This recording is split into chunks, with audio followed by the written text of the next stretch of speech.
राजा राम जी के,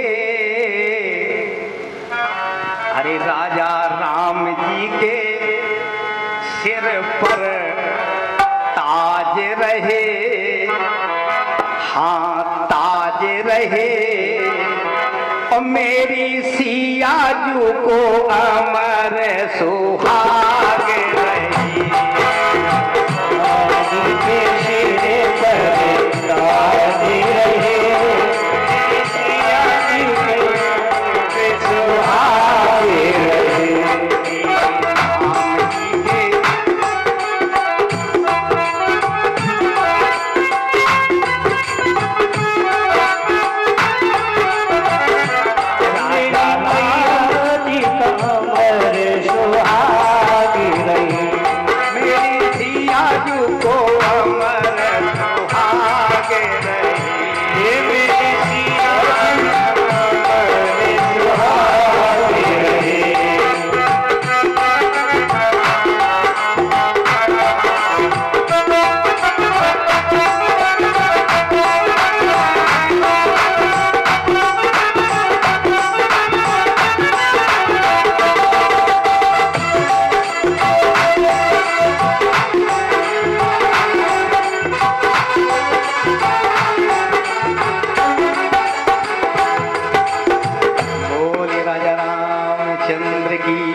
एक छोटा सा भजन सुनाओ, क्योंकि आज हमारे पास सूचना आई थी कि आप इनको मौका नहीं देते। मैंने कहा जब कथा का विस्तार होता तो कभी कभी ध्यान नहीं जाता।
प्राज्ञां चोभय पंचानाम चरितम परमाद्भुतम।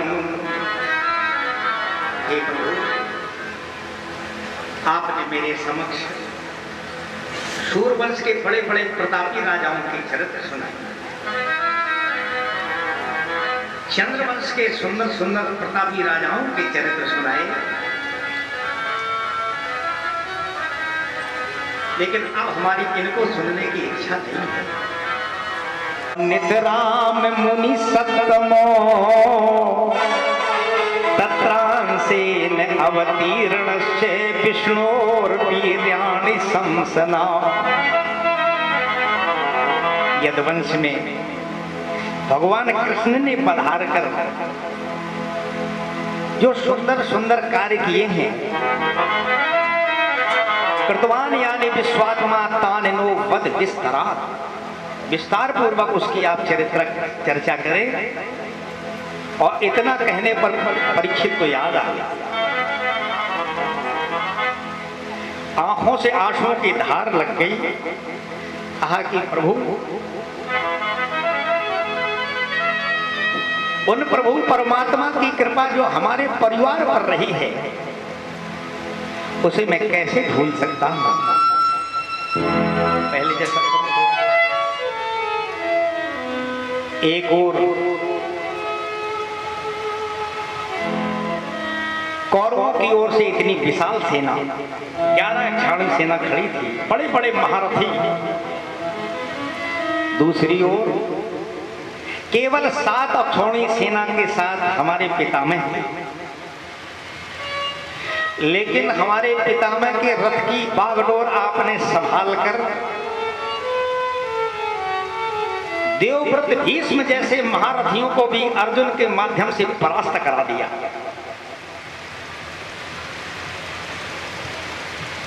बोले दुर्त्ययं कौरव सैन्य सागरं अकृत्वा तरन वत्स पदम स्मयत्प्लवा। इतना बड़ा महाभारत का संग्राम हमारे दादा अर्जुन ने ऐसे पार कर लिया जैसे कोई गाय के पैर में भरे हुए जल को पार कर जाता है। ये आपकी कृपा थी और अपनी ओर ले आए। बोले प्रभु, मैं अपने पर जब विचार करता हूं, अश्वत्थामा का ब्रह्मास्त्र मुझे मुक्त कर चुका था, मेरी मैया आपके चरण शरण में पहुंच गई।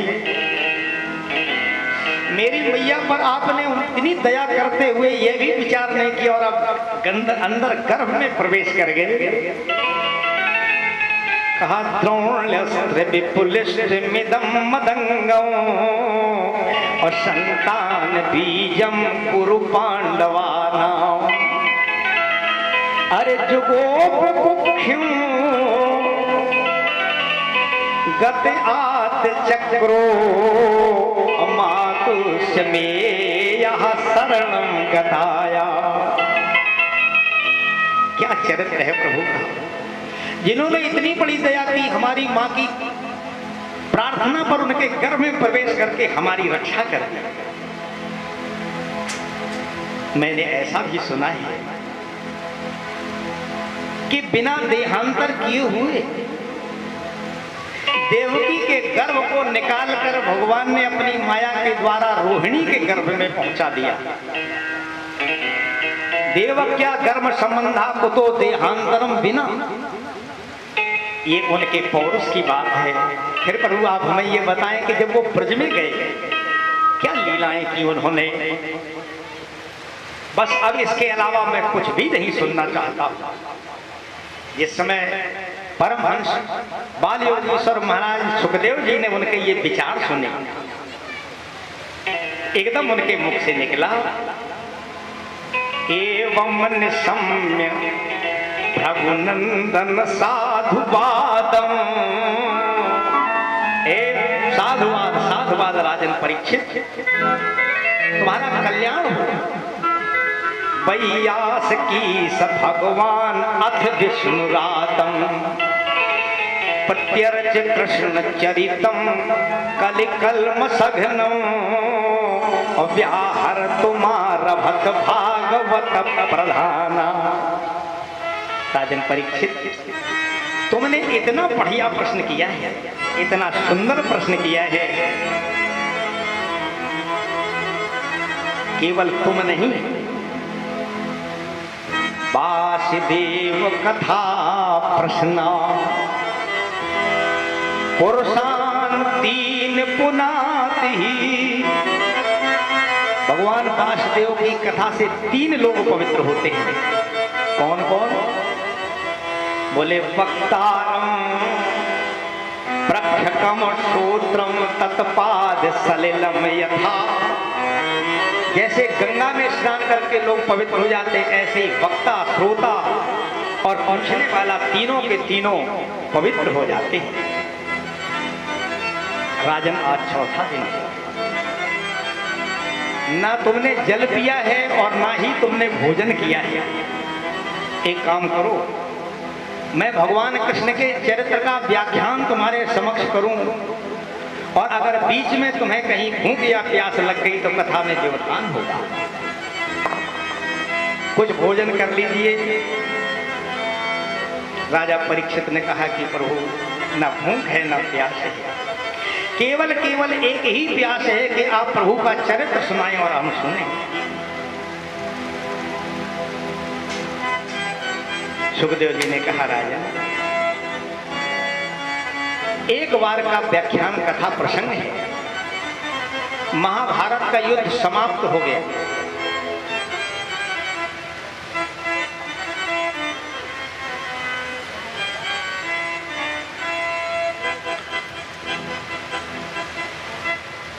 कौरवों की मां आज अपने पुत्रों का शरीर पकड़ करके लाशें लेकर के विलाप कर रही है। गांधारी को इस प्रकार से विलाप करते हुए जब प्रभु ने देखा, नहीं रहा गया।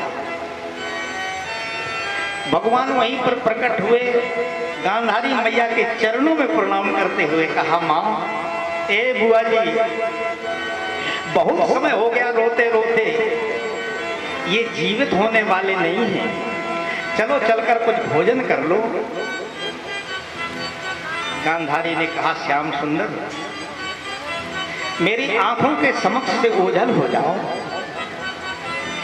नहीं तो साथ लेकर तुम्हें मैं भस्म कर दूंगी। तेरे कारण से ही मेरे 100 पुत्रों की हत्या हुई है। अरे, जिस माँ का एक बेटा मरता है उस माँ से भोजन नहीं होता है। मेरे तो 100 बेटे इस युद्ध में मारे गए हैं। तुम चाहते तो युद्ध को टाल सकते थे, लेकिन तुमने टालने का प्रयास नहीं किया। भगवान चुपचाप सुन रहे थे। फटकारा है गांधारी ने, प्रभु ने नीचे नेत्र किए और वापस चले आए। सुखदेव जी ने कहा, राजन, वापस आकर भगवान ने एक लीला कर दी। उसी सम्रांगण में एक बेर का पेड़ प्रकट कर दिया। सुंदर सुंदर उसमें फल लगे दिखाई दे रहे हैं, और गांधारी के पेट में क्षुधा पैदा कर दी। जो भूख लगी, गांधारी ने चारों ओर देखा, बेर का पेड़ दिखाई दिया, उसी के पास पहुंच गई। ये माया की बेरी है। गांधारी ने हाथ ऊपर की ओर उठाया, बेर और गांधारी के हाथ की दूरी 4 अंगुल की रह गई।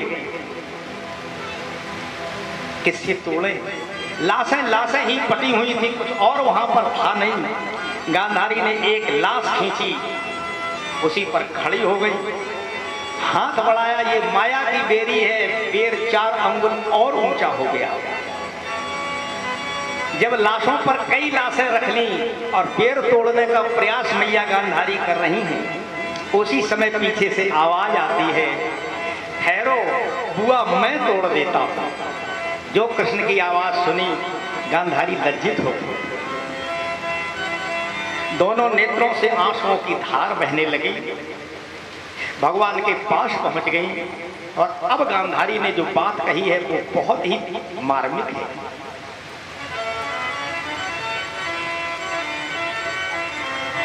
गांधारी ने कहा वासुदेव,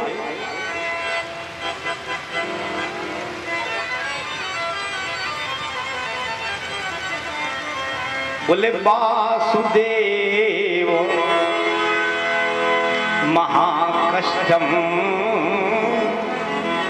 वासुदेव जरा कष्टम, और कष्टम निर्धन जीवनम,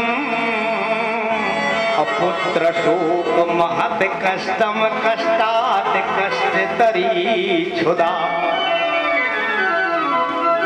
पहला बुढ़ापा कष्ट सबसे बड़ा है। सबसे बड़ा अगर जीवन में कोई कष्ट है तो बुढ़ापा है। जो लोग ये कह देते कि भगवान का भजन बुढ़ापे में करेंगे, बुढ़ापे में तो महाराज भजन होने का होता है। बुढ़ापे की स्थिति ये वृद्ध लोग बैठे, इनसे अच्छा कौन बता सकता है। जीवन के अनुभव इनके पास हैं। बोले आंख में तनेगा जाला और नाक से बहेगा नाला, और लाठी से पड़ेगा पाला जरा जिंदगानी में। अरे शक्ति ही रहेगी ना तो भक्ति क्या करोगे तुम, और पड़े पड़े झूकते रहोगे भीखदानी में। बैठने जा रहे थे, बाबा राघवदास ने एक मैया को देखा। बूढ़ी माँ गोबरी निकाल रही थी। आज तो गोबरी का कोई अर्थ ही नहीं जानता है कि गोबरी होती क्या है। अरे भैया, गोबरी का तात्पर्य है कि जब पशु लोग कोई अनाज खा लेते हैं और गोबर के साथ वो अनाज के साबुत दाने निकल जाते हैं, उस समय गरीबी में माताएं उन गोबर से उन दानों को बीनती थी। उसको गोबरी कहा जाता था। धुलती थी, धूप में सुखाती थी, अथक प्रयास के द्वारा पीस करके फिर अपने पुत्रों का पेट भरती थी। ये गरीबी थी। माताएं अपने बेटों के पेट पालने के लिए रात रात भर घर में चक्की चलाती थी। वो गरीबी थी। घर में भोजन के लाले पड़ते थे, वो गरीबी थी। आज भारतवर्ष में कोई गरीबी नहीं है। बाबा राघवदास ने जब उस चरित्र को देखा, सर्दी का समय था, एक साल ओढ़े हुए थे, वह साल मैया के कंधों पर उठा दिया और सीधे महाराज वहां से वापस आए और नेहरू जी के पास पहुंचे। और नेहरू जी से कहा, नेहरू जी कुछ कीजिए, देश के लिए चिंतन आवश्यक है। आज हमारे देश में माताएं गोबरी पीन रही, इससे ज्यादा और हमारे लिए कलंक की बात नहीं हो सकती। यह है गरीबी का जीवन। तो वही मैया कह रही है गांधारी कि वासुदेव जरा कष्टम, और कष्टम निर्धन जीवनम, पुत्र शोक महत कष्टम, कष्टात कष्ट तरी छुदा। उससे बड़ा अगर कोई कष्ट है तो पुत्र शोक है। और अगर उससे भी कोई बड़ा कष्ट है तो वो भूख है। जवान भैया, जवान बेटा मरता है, स्मशान दूर है, कंधे पर लाश को लेकर के चलते हैं, साथ में कलेऊ भी बांध लेते हैं, मुर्दा रख देते हैं, हाथ पैर धुलते हैं, कलेऊ करते हैं, फिर मुर्दे को ढोना का कार्य प्रारंभ करते हैं। तो कहा कि हे वासुदेव, अगर संसार में कष्ट से भी बढ़कर के कोई कष्ट है तो वो भूख है। भगवान ने चरणों में मस्तक रख दिया। कहा, बुआ, मैं तो पहले ही आपसे प्रार्थना कर रहा था